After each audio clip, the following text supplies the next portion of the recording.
पूरे देश के दलित वर्ग के लोग अभी भूले नहीं हैं और जिन्हें अभी तक भी उचित व सही न्याय नहीं मिला है।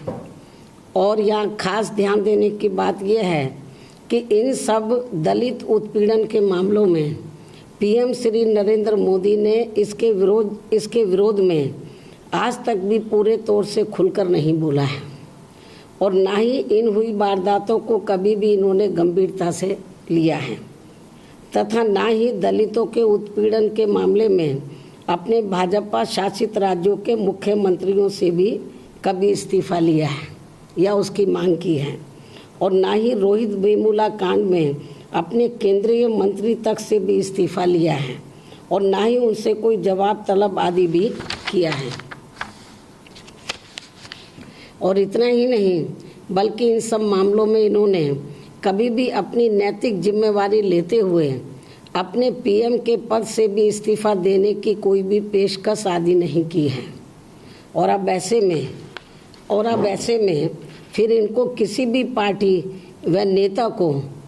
अलवर की हुई दलित महिला उत्पीड़न की ये अति शर्मनाक व अति घृणित घटना को लेकर अपने कोई भी सलाह देने का अब इनको कोई नैतिक अधिकार नहीं रहा है, जबकि हमारी पार्टी इन सब दलित उत्पीड़न के मामलों में अपने पीड़ित लोगों को इंसाफ दिलाने के लिए हमेशा तत्पर रहती है और इन्हें इंसाफ दिलाने के लिए ज़रूरत पड़ने पर फिर सड़कों पर भी उतरती है। इसके साथ साथ यहाँ मैं ये भी कहना चाहूँगी कि राजस्थान के अलवर में हुई दलित महिला उत्पीड़न की घटना को लेकर वैसे श्री नरेंद्र मोदी चुप ही थे, लेकिन इस घटना पर मेरे बोलने के तुरंत बाद से अब ये इसकी आड़ में अपनी घिनौनी व घृणित राजनीति करने से भी बाज नहीं आ रहे हैं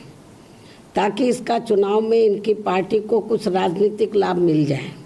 जो अति निंदनीय व अति शर्मनाक भी है। और वैसे भी ये दूसरों की बहन बेटियों की इज्जत करना क्या जाने, जब ये अपने राजनीतिक स्वार्थ में अपनी खुद की बेकसूर पत्नी तक को भी छोड़ चुके हैं। और इतना ही नहीं बल्कि मुझे तो ये भी मालूम हुआ है कि बीजेपी में खासकर विवाहित औरतें अपने आदमियों को श्री मोदी के नज़दीक जाते देखकर ये सोचकर भी काफ़ी ज़्यादा घबराती रहती हैं कि कहीं ये मोदी अपनी औरत की तरह हमें भी अपने पतियों से अलग ना करवा दें। और अब ऐसे में पूरे देश की महिलाओं से मेरा ये खास अनुरोध भी है कि वे इस किस्म के व्यक्ति को अपना वोट कतई भी ना दें और फिर यही आपका श्री मोदी की छोड़ी गई पत्नी के प्रति सही सम्मान भी होगा। इसके साथ ही यहाँ मैं ये भी कहना चाहती हूँ कि हमारी पार्टी अलवर की इस हुई अति घृणित व शर्मनाक घटना को लेकर काफ़ी ज़्यादा दुखी, गंभीर व चिंतित भी है और इस मामले में राजस्थान की कांग्रेसी सरकार द्वारा समय से उचित व सख्त कानूनी कार्रवाई नहीं किए जाने पर फिर हमारी पार्टी इस पार्टी से अपना समर्थन वापसी का भी फैसला ले सकती है। इसमें किसी को भी कोई संदेह नहीं होना चाहिए। इसके साथ ही ये बात भी सर्वविदित है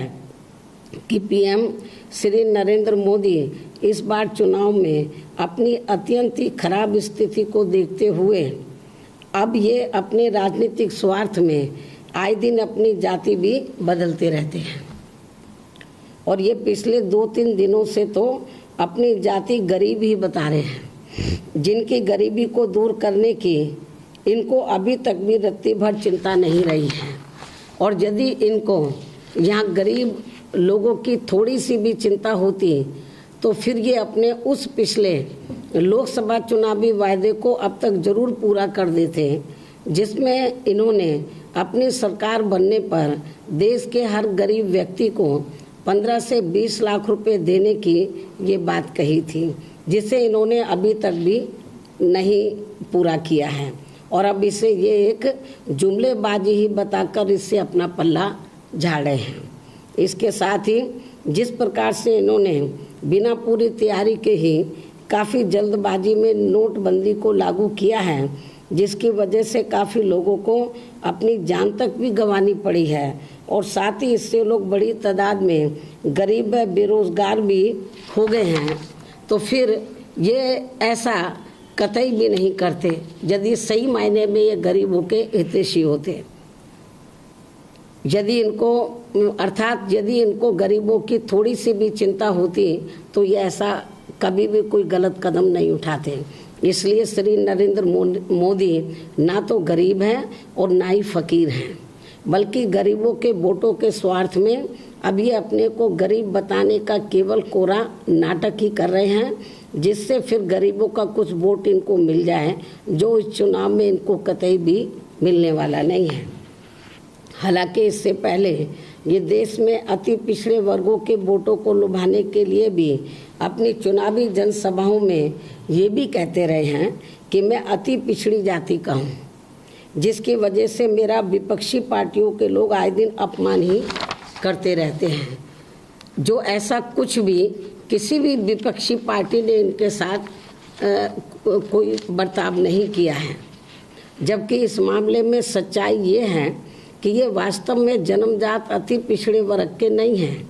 बल्कि गुजरात में अपनी सरकार के चलते हुए जैसे तैसे जुगाड़ करके फिर वहाँ इन्होंने अपने राजनीतिक स्वार्थ के लिए अपनी अगड़ी जाति को ही अति पिछड़े वर्ग की सूची में शामिल करवा लिया था। इसके साथ साथ यहाँ मैं ये भी कहना चाहती हूँ कि यदि ये वास्तव में असली अति पिछड़े वर्ग के होते तो फिर इनको यहाँ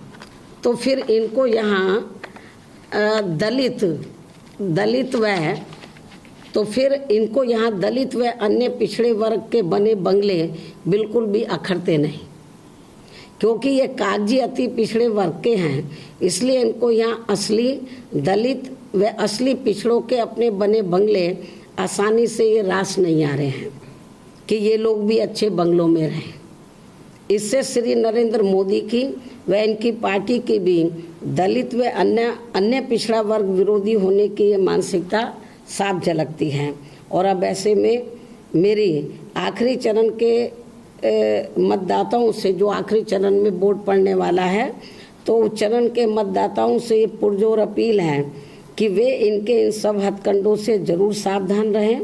और वैसे भी अब इनके 23 मई से काफ़ी बुरे दिन ही आने वाले हैं, जिसकी खास वजह से ही अब ये लोग काफ़ी ज़्यादा बौखलाए हुए हैं और अब ये आखिरी चरण के चुनाव में अपने राजनीतिक स्वार्थ में अपनी मान मर्यादा व यहाँ की संस्कृति एवं सभ्यता आदि को भी ताक पर रख सकते हैं। इनका कोई भरोसा नहीं, जिसका जवाब अब हमारे लोगों को इस चुनाव में इनको सत्ता से बाहर करके ही देना होगा। इनको इस बार केंद्र की सत्ता से बाहर करके ही देना होगा। ऐसी मेरी अपनी पार्टी के लोगों से तथा यहाँ खासकर उत्तर प्रदेश में बने अपने गठबंधन के लोगों से भी ये विशेष अपील भी है। इसके साथ ही ये बात भी सर्वविदित है कि यहाँ खासकर उत्तर प्रदेश में हमारे गठबंधन को तोड़ने के लिए श्री नरेंद्र मोदी ने मुझे पहले आदरणीय बहन जी व बहन कुमारी मायावती जी कहने में भी कोई कसर नहीं छोड़ी है। लेकिन जैसे ही इनको इस मामले में मेरा मुंह तोड़ जवाब मिला और इनको ये लगा कि अब इनका ये गठबंधन कतई भी टूटने वाला नहीं है, बहुत मजबूत है और लंबा चलेगा, तो फिर ये अपने पुराने राग में वापस आकर अब हमें ये बुआ व बबुआ कहकर संबोधित कर रहे हैं, जिनकी इन्हें यहाँ अपने संस्कारों व सभ्यता की बिल्कुल भी परवाह नहीं है। जबकि पूरा देश ये जानता है कि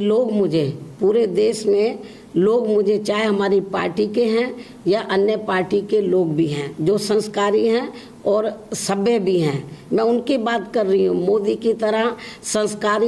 बिना संस्कारी वो असभ्य लोगों की बात नहीं कर रही हूँ। जबकि पूरा देश ये जानता है कि लोग मुझे, जो संस्कारी लोग हैं, चाहे वो किसी भी पार्टी के हैं, जो संस्कारी लोग हैं, मुझे पूरे सम्मान के साथ केवल बहन जी ही पुकारते हैं, बोलते हैं। और इतना ही नहीं, बल्कि जिन्होंने मुझे पैदा किया है तो वो भी, अर्थात मेरे माता पिता भी मुझे ज़्यादातर बहन जी कहकर पुकारते हैं। इसलिए ये सब जानकर